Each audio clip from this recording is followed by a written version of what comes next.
Radhe Radhe my friends. स्वागत है आपका एक बार फिर से आपके अपने चैनल श्री राधे कृष्णा पर। फ्रेंड्स, कैसे हैं आप?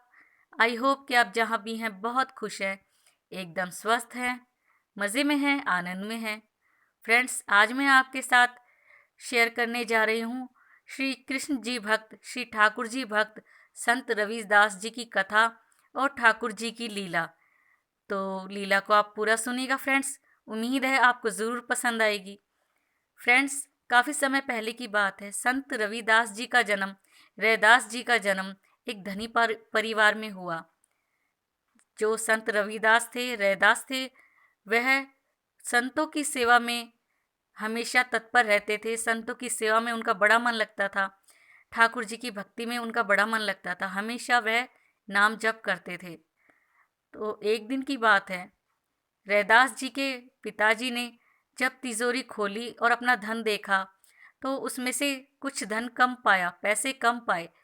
तो वह समझ गए कि ये जो संतों का रोज भोजन चलता है, जो सेवा चलती है, इसी के लिए संत रविदास जी ने इसमें से पैसे निकाले हैं। तो उन्होंने रविदास जी को बुलाया और कहा कि इसमें से पैसे कम हैं, धन कम है, और मुझे पता है कि ये धन कहाँ खर्च हुआ है। तुम काम तो कुछ करते नहीं हो, कमाते कुछ हो नहीं, और मेरी तिजोरी में से, मेरे धन में से धन खर्च करे जा रहे हो। और तुम्हारा विवाह हो गया तब भी तुम काम नहीं करते हो। ये संतों की सेवा से गुजारा नहीं होता है, घर नहीं चलता है। तो गुस्से में रविदास पिताजी ने कहा, तुम अलग हो जाओ और अलग अपना गुजारा करो, खर्च करो। और ऐसे ही गुस्से में रविदास जी को अपने ही घर के पीछे एक खाली जगह थी, वहाँ पर उन्हें रहने को कह दिया। तो जो संत रविदास जी थे, वह उस खाली जगह में, खाली मैदान में एक छप्पर बनाकर, झोपड़ी बनाकर, उसमें पति पत्नी दोनों रहने लगे। अब तो संत रविदास जी सोचने लगे, पहले तो घर में बुलाते हुए संतों को बड़ा संकोच होता था, सोचना पड़ता था कहीं कोई गुस्सा ना करे, मना ना कर दे।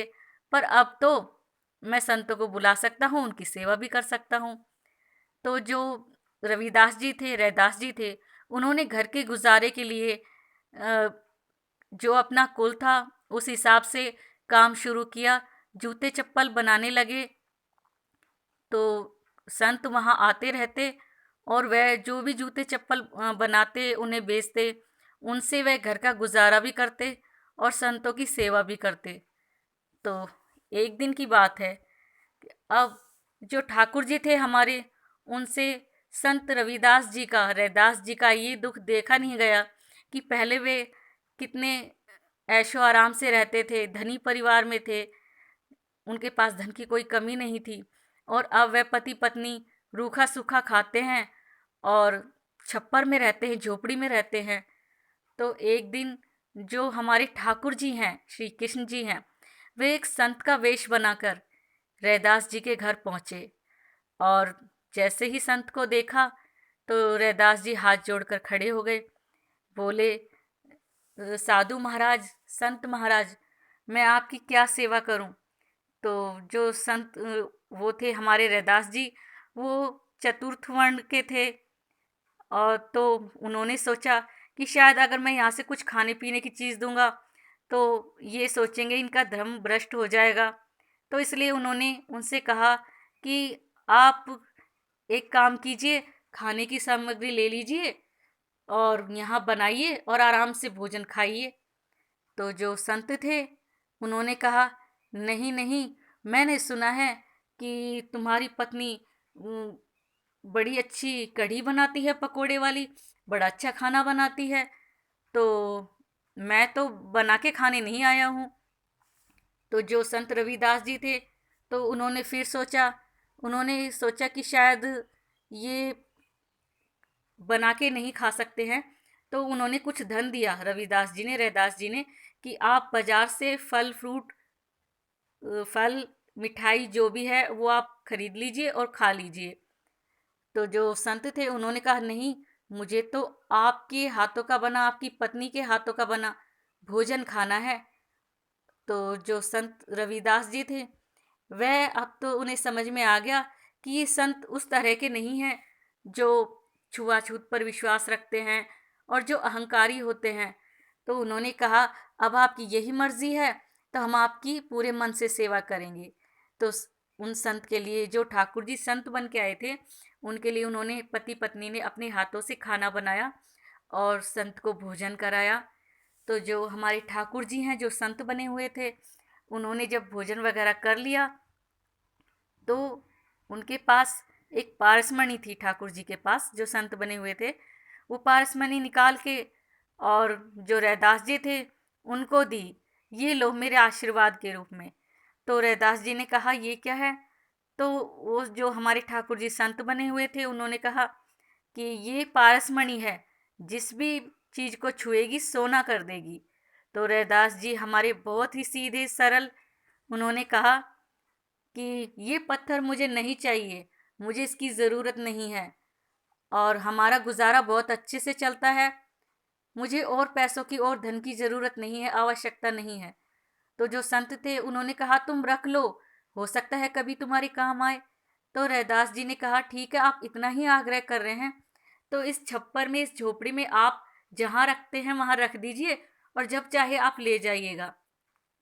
तो संत ने सोचा कि रख देता हूँ, कभी ना कभी इनके काम ज़रूर आएगा। और वह उसे छप्पर में एक जगह रखकर, जहाँ से वो गिरे ना, खोए ना, ऐसी जगह रखकर और चले गए। जब संत काफ़ी समय बाद वापस लौटे तो उन्होंने सोचा, जो हमारे ठाकुर जी संत बने हुए थे, उन्होंने सोचा कि अब तक तो काम में ले लिया होगा। जैसे ही घर पहुँचे संत रविदास जी के और उनकी पत्नी के पास, तो वैसी ही सेवा जैसे कि पिछली बार हुई थी। तो संत जी ने सोचा कि अगर इनके पास धन होता तो पता चलता सेवा से। तो उन्होंने कहा रैदास जी से, क्या तुमने उस पारसमणि को इस्तेमाल नहीं किया, काम में नहीं लिया? तो संत रैदास जी ने कहा, नहीं नहीं संत जी, महाराज जी, गुरु जी, हमें उसकी आवश्यकता ही नहीं पड़ी। आप ले जाइए, जहाँ आप रख के गए थे मैंने तो देखा भी नहीं है, और आप वहाँ से उठा लीजिए और ले जाइए। तो जब संत थे वो मन में बड़े उदास हुए, क्योंकि वो तो रैदास जी की मदद करना चाहते थे, सहायता करना चाहते थे, और संत उस मणि को लेकर चले गए। पर ठाकुर जी ने सोचा कि मैं किसी ना किसी तरीके से तो इनकी सहायता करूँगा ही।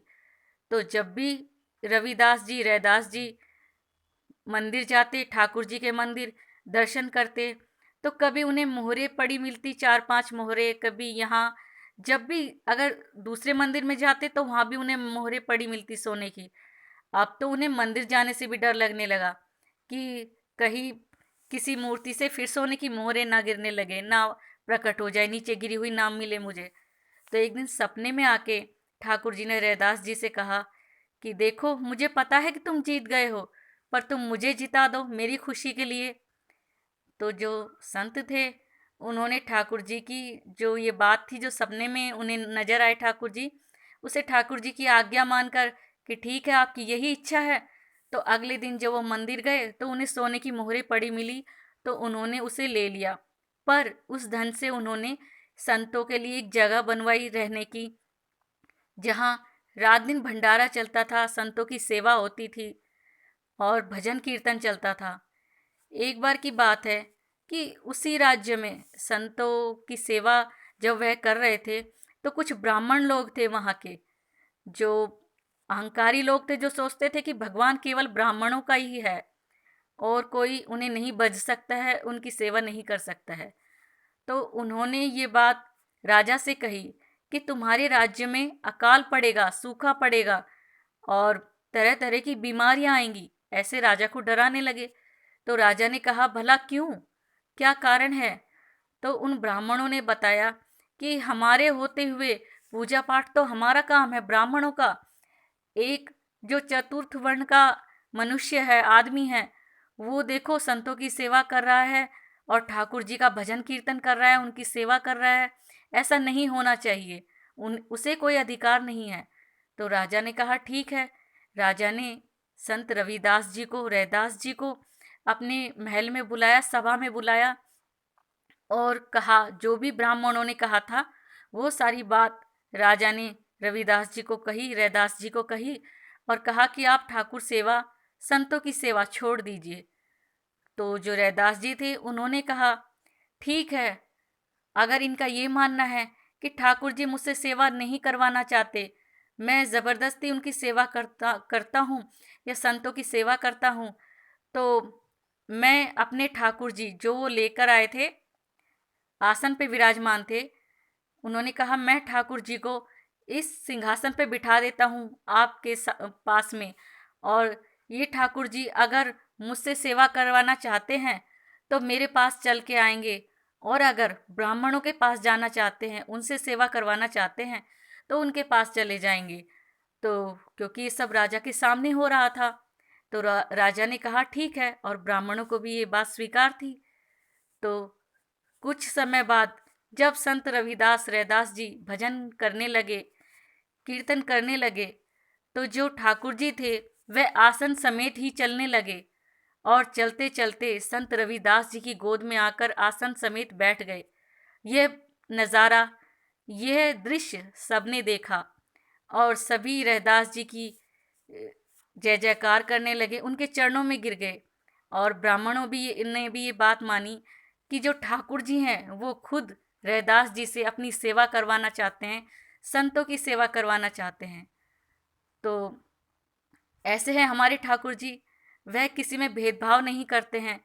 उन्हें सिर्फ चाहिए भक्त का समर्पण, उसकी भक्ति, उसका उसकी जो श्रद्धा है, भाव है, यही चाहिए बस ठाकुर जी को। और जो ठाकुर जी के प्रति समर्पित हो जाता है, उनके लिए विश्वास होता है भक्त के मन में पूरा, और श्रद्धा होती है, तो ठाकुर जी उस भक्त के हमेशा साथ साथ रहते हैं और उनकी सभी मनोकामना पूरी करते हैं। और कहते हैं फ्रेंड्स कि संतों की जिस सेवा जब हम करते हैं तो ठाकुर जी उससे प्रसन्न होते हैं, क्योंकि संतों को चलता फिरता मंदिर कहा गया है, क्योंकि उनके मन में हमेशा भगवान रहते हैं, संतों के मन में, तो इसीलिए संतों को चलता फिरता मंदिर कहा गया है। तो फ्रेंड्स, कैसी लगी आपको ठाकुर जी की और संत रैदास जी की, रविदास जी की लीला कथा? कमेंट करके ज़रूर बताइएगा। अच्छी लगे तो वीडियो को लाइक ज़रूर कीजिएगा फ्रेंड्स, आप लाइक करना भूल जाते हैं, और शेयर कीजिएगा इस वीडियो को फैमिली और फ्रेंड्स के साथ। और अगर आप मेरे चैनल पर नए हैं फ्रेंड्स तो प्लीज़ चैनल को सब्सक्राइब कीजिएगा। अगली वीडियो में आपसे फिर मिलेंगे। राधे राधे।